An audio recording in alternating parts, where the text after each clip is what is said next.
As we celebrate the life of the Reverend Dr. Martin Luther King Jr. on this day, the words from Amos, the 5th chapter, come to mind.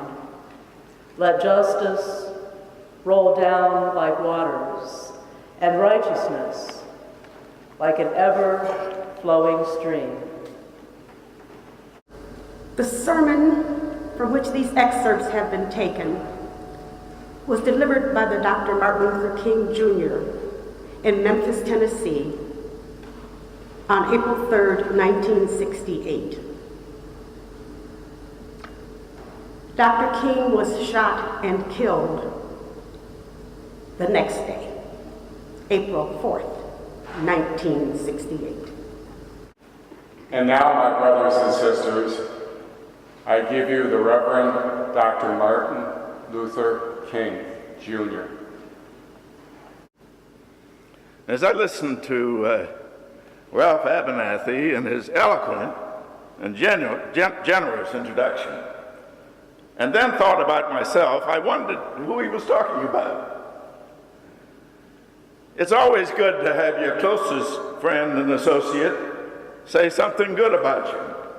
And Ralph is the best friend I have in this world. I'm delighted to see each of you here tonight. In spite of a storm warning,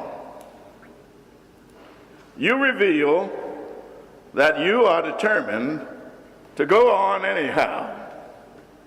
Something is happening in Memphis. Something is happening in this world. If I was standing at the beginning of time with the possibility of a general and panoramic view of the whole human race history up to now, and the Almighty said to me, Martin Luther King, which age would you like to live in? I would take my mental flight by Egypt, across the Red Sea, through the wilderness, on toward the Promised Land. And in spite of its magnificence, I wouldn't stop there. I would move on by Greece and take my mind to Mount Olympus. And I would see Plato, Aristotle, Socrates, Euripides, and Aristophanes assembled around the Parthenon as they discussed the great and eternal issues of reality. But I wouldn't stop there. I would go on even to the great heyday of the Roman Empire, and I would see developments around there through various emperors and leaders. But I wouldn't stop there. I would even come up to the day of the Renaissance and get a quick picture of all the Renaissance did for the cultural and aesthetic life of man. But I wouldn't stop there. I would even go by the way that the man for whom I'm named had his habitat. And I would watch Martin Luther as he tacked his 95 Theses on the door of the church in Wittenberg. But I wouldn't stop there. I would come on up even to 1863 and watch a vacillating president by the name of Abraham Lincoln finally come to the conclusion that he had to sign the Emancipation Proclamation. But I wouldn't stop there.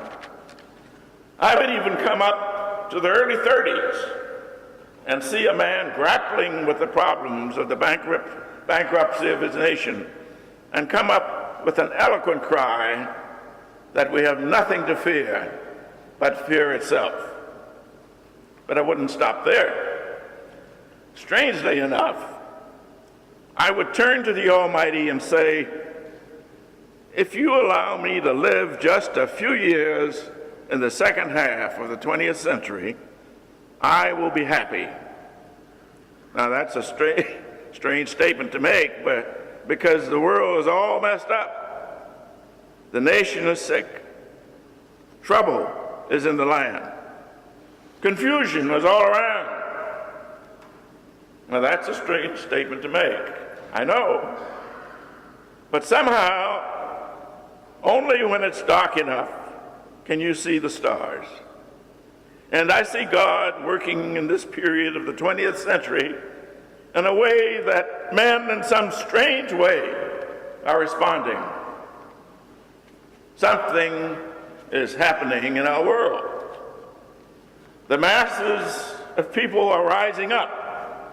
And whenever they are assembled today, whether they are in Johannesburg, South Africa, Nairobi, Kenya, Accra, Ghana, New York City, Atlanta, Georgia, Jackson, Mississippi, or Memphis, Tennessee, the cry is always the same. We want to be free.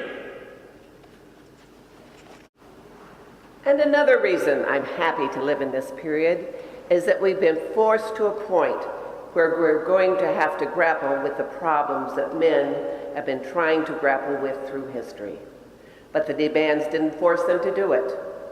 Survival demands that we grapple with them now.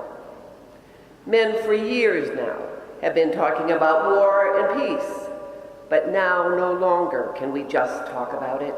There is no longer a choice between violence and nonviolence in this world. It's nonviolence or non-existence. That is where we are today. And also in the human rights revolution. If something isn't done, and done in a hurry, to bring the colored peoples of the world out of their long years of poverty, their long years of hurt and neglect, the whole world is doomed. Now, I'm just happy that God has allowed me to live in this period, to see what is unfolding. And I'm happy He's allowed me to be in Memphis. I can remember when Negroes were just going around, as Ralph has said, so often scratching where they didn't itch and laughing when they were not tickled. But that day is over. We mean business now. And we are determined to gain our rightful place in God's world. And that's all this whole thing is about. We aren't engaged in any negative protest or any negative arguments. We are determined to be people. We are saying that we are God's children and that we don't have to live like we are forced to live. Now, what does all this mean in this great period of history? We've got to stay together and maintain unity. You know, whenever Pharaoh wanted to prolong the period of slavery, he had a favorite formula for doing it. What was that? He kept the slaves fighting among themselves. But whenever the slaves get together, something happens in Pharaoh's court, and he cannot hold the slaves in slavery. When the slaves get together, that's the beginning of getting out of slavery. Secondly, let us keep the issues where they are. The issue is injustice. The issue is the refusal of Memphis to be fair and honest with its dealings with its public servants, who happen to be sanitation workers. Now, we've got to keep attention on that. That's always the problem, with a little violence. You know what happened the other day? And the press dealt only with the window breaking. They very seldom got around to mentioning the fact that 1,300 sanitation workers were on strike, and that Memphis is not being fair to them. Now we're going to march again. We've got to march again in order to put the issue where it's supposed to be. For when people get caught up with that which is right and they are willing to sacrifice for it, there is no stopping point short of victory. We aren't going to let our enemies stop us. We are masters in the nonviolent movement in disarming police forces. They don't know what to do. I've seen them so often. I remember in Birmingham, Alabama, where we were in the majestic struggle there. We would move out on 16th Street Baptist Church day after day by the hundreds, and Bull Connor would tell them to send the dogs forth, and they did come. But we just went before the dogs singing, "Ain't gonna let nobody turn me around." And Bull Connor next would say, "Turn the fire hoses on." And as I said to you the other night, Bull Connor didn't know history. He knew a kind of physics, but somehow didn't relate to the transphysics that we knew about. And that was the fact that there is a certain kind of fire that no water can put out. That couldn't stop us. And we just went out before the dogs, and we would look at them, and we'd go out before the water hoses, and we would look at it, and we would just go on singing. Over my head, I see freedom in the air. And then we would be thrown in the paddy wagons, and sometimes we were stacked in those wagons like sardines in a can. We would just go into the paddy wagon singing, "We shall overcome." Then we'd get in jail, and we'd see the jailers looking through the windows, being moved by our prayers, and being moved by our words and our songs. And there was a power there that Bull Connor could not adjust to. And we won our struggle in Birmingham. Now we've got to go on to Memphis just like that. I call upon you to be with us Monday. Now about injunctions. We have an injunction, and we're going to court tomorrow morning to fight this illegal, unconstitutional injunction. All we say to America is, be true to what you said on paper. If I lived in China, or even Russia, or any totalitarian country, maybe I could understand the denial of certain basic First Amendment privileges, because they hadn't committed themselves to that over there. But somewhere I read of the freedom of assembly. Somewhere I read of the freedom of speech. Somewhere I read of the freedom of the press. Somewhere I read that the greatness of America is the right to protest for right. And so just as I say, we aren't going to let any injunction turn us around. We are going on. It's all right to talk about long white robes over yonder in all of its symbolism. But ultimately, people want some suits and dresses and shoes to wear down here. It's all right to talk about streets flowing with milk and honey. But God has commanded us to be concerned about the slums down here and his children who can't eat 3 square meals a day. It's all right to talk about the New Jerusalem. But one day, God's preacher must talk about the New York, the new Atlanta, the new Philadelphia, the new Los Angeles, the new Memphis, Tennessee. This is what we have to do. Now, the other thing we'll have to do is this. Always anchor our external direct action with the power of economic withdrawal. Now, we are poor people. Individually, we are poor when you compare us with white society in America. We are poor. Never stop and forget that collectively, that means all of us together, collectively we are richer than all the nations in the world, with the exception of 9. Did you ever think about that? Did you know that? That's power right there, if we know how to pool it. We don't have to argue with anybody. We don't have to curse and go around acting bad with our words. We don't need any bricks and bottles. We don't need any Molotov cocktails. We just need to go around to these stores and to these massive industries in our country and say, God sent us by here to say that you're not treating his children right.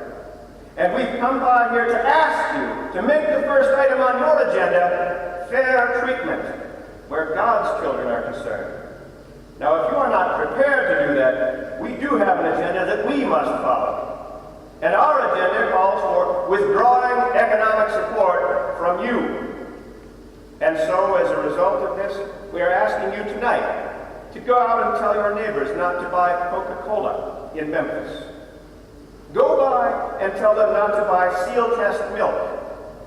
Tell them not to buy, what is the other bread? Wonder Bread. And what is the other bread company, Jesse? Tell them not to buy Hart's Bread. As Jesse Jackson has said, up to now, only the garbage men have been feeling pain. Now we must kind of redistribute that pain. We are choosing these companies because they haven't been fair in their hiring practices.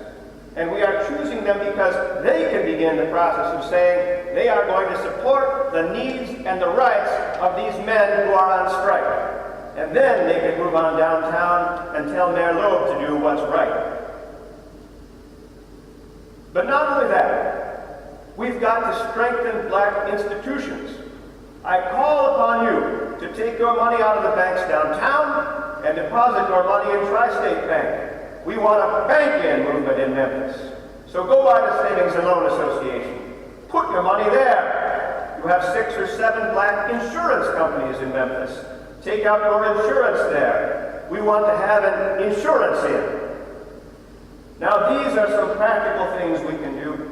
We begin the process of building a greater economic base, and at the same time, we are putting pressure where it really hurts. I ask you to follow through here. Now let me say, as I move to my conclusion, that we've got to give ourselves to this struggle until the end. Nothing would be more tragic than to stop at this point in Memphis. We've got to see it through. And when we have our march, you need to be there. Be concerned about your brother. You may not be on strike, but either we go up together or we go down together. Let us develop a kind of dangerous unselfishness. One day a man came to Jesus and he wanted to raise some questions about some vital matters in life. At points, he wanted to trick Jesus and show him that he knew a little more than Jesus knew, and through this throw him off base. Now that question could have easily ended up in a philosophical and theological debate, but Jesus immediately pulled that question from midair and placed it on a dangerous curve between Jerusalem and Jericho. And he talked about a certain man who fell among thieves. You remember that a Levite and a priest passed by on the other side. They didn't stop to help him. And finally, a man of another race came by. He got down from his beast, decided not to be compassionate by proxy, but administered first aid and helped the man in need. Jesus ended up saying, this was the good man, because he had the capacity to project the I into the thou, and to be concerned about his brother. Now, we use our imagination a great deal to try to determine why the priest and the Levite didn't stop. At times, we say they were busy going to church meetings and ecclesiastical gatherings, and they had to get on down to Jerusalem so they wouldn't be late for their meeting. At other times, we would speculate that there was a religious law, that one who was engaged in religious ceremonials could not touch a human body 24 hours before the ceremony. And every now and then, we begin to wonder whether maybe they were not going down to Jerusalem or down to Jericho. Maybe rather to organize a Jericho Road Improvement Association. That's a possibility. Maybe they felt it was better to deal with the problem from the causal root rather than get bogged down with an individual effort. But I'm going to tell you what my imagination tells me. It's possible these men were afraid. You see, the Jericho Road is a dangerous road. In the day of Jesus, it became became known as the Bloody Pass. And you know, it's possible that the priest and the Levite looked over that man on the ground and wondered if the robbers were still around. Or it's possible that they felt the man on the ground was merely faking, and he was acting like he was hurt and robbed in order to seize them over there, lure them there for quick and easy seizure. And so the first question that the Levite asked was, if I stop to help this man, what will happen to me? But then the Good Samaritan stopped by and he reversed the question. If I do not stop to help this man, what will happen to him? That's the question before you tonight. Not if I stop to help the sanitation workers, what will happen to all of the hours that I usually spend in my office every day and every week as a pastor. The question is not if I stop to help this man in need, what will happen to me? If I do not stop to help the sanitation workers, what will happen to them? That's the question. Let us rise up tonight with a greater readiness. Let us stand with a greater determination. And let us move on in these powerful days, these days of challenge to make America what it ought to be. We have an opportunity to make America a better nation. And I want to thank God once more for allowing me to be here with you. You know, several years ago, I was in New York City autographing the first book that I had written. And while sitting there autographing books, a demented black woman came up. The only question I heard her say was, "Are you Martin Luther King?" And I was looking down, writing, and I said, "Yes." And the next minute, I felt something beating on my chest. Before I knew it, I had been stabbed by this demented woman, and I was rushed to Harlem Hospital. It was a dark Saturday afternoon, and that blade had gone through.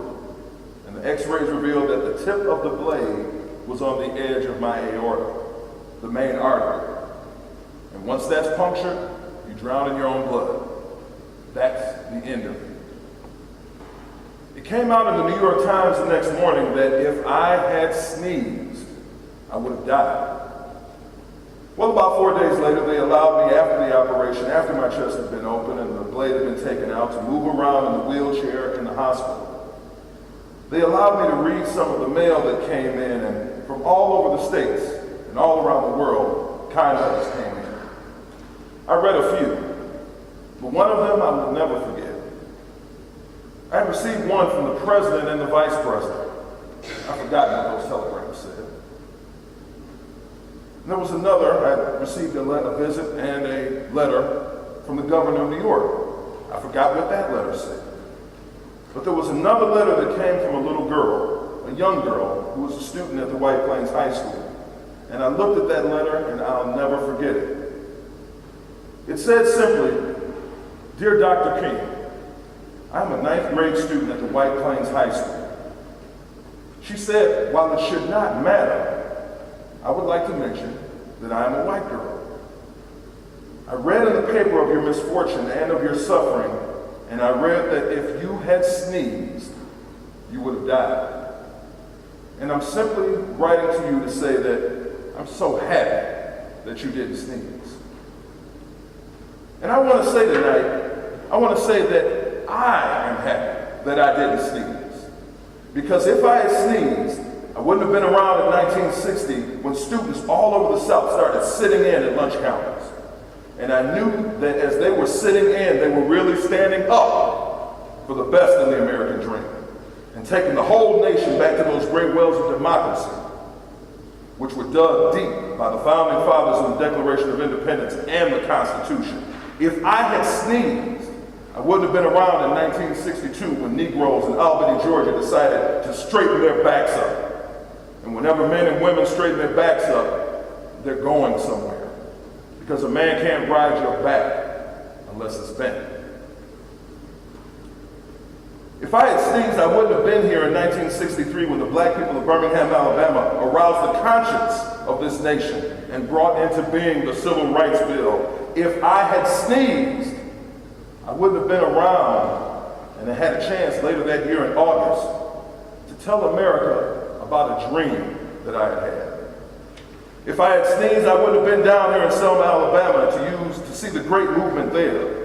If I had sneezed, I wouldn't have been in Memphis to see a community rally around the brothers and sisters who are suffering. I'm so happy that I didn't sneeze. And it doesn't matter to me now. It really doesn't matter what happens now. I left Atlanta this morning, and as we got started on the plane, there were 6 of us. And the pilot said over the public address system, "We're sorry for the delay, but we have the Reverend Dr. Martin Luther King Jr. on the plane.